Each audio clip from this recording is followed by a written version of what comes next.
Kahapon, binomba natin yung mga damo. Ngayon, papasyalan naman natin kung ano nang nangyari, kung namatay ba yung mga damo. Titingnan natin ngayon kung may lisan to. Ngayon, kung may lisan yung mga damo, maaari natin balikan para mapulido yung pagpatay ng mga damo. Ito, malapit na tayo. Ayan.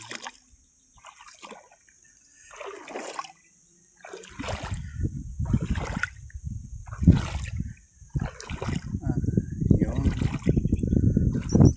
Yes.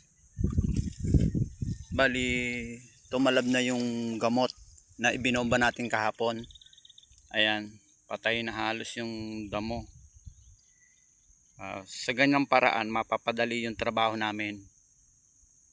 Pag mabubulok na lang to, then sasampan na lang namin sa pilapil. Mas maalwan.